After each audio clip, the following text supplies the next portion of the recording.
48 নম্বর Asian হাইওয়েতে বীরপাড়া চৌপতিতে মঙ্গলবার রাত 8:45 নাগাদ পথ দুর্ঘটনায় গুরুতর আহত হলেন দুজন।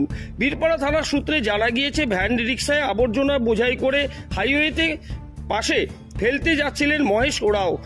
ওই সময় পেছন থেকে মোটর বাইক নিয়ে ভ্যানটিকে ধাক্কা মারেন সুরজ ওরাও নামে এক ব্যক্তি। এরপর দুজনই রাস্তায় পড়ে যান। ওই সময় পেছন থেকে একটি ছোট গাড়ি ধাক্কা মারে সুরজের মোটর বাইককে। এরপর ছোট গাড়িটি পালিয়ে যায়। সুরজ এবং মহেশকে আহত অবস্থায় বীরপাড়া রাজ্য সাধারণ হাসপাতালে ভর্তি করানো হয়েছে। সুরজের একটি হাত ভেঙে গিয়েছে।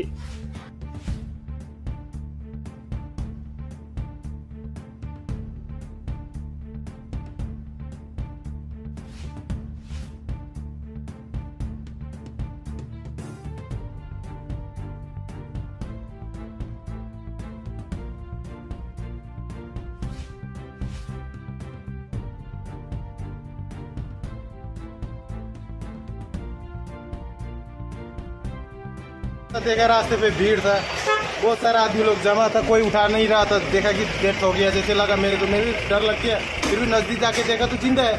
बहुत आदमी को आवाज दिया, कोई गाड़ी लेके नहीं आ रहा था, मान ही नहीं रहा। इवन सिविल पुलिस वाले भी थे वहाँ पे, कोई भी अपना गाड़ी दे ही नहीं रहा था। कैसे एक्सीडेंट हुआ मालूम चला? ना देखा नहीं मैं, वहाँ आदमी भीड़ था, वो बॉडी के सामने तो कोई जा नहीं रहा था डर के। आपका नाम? युवराज।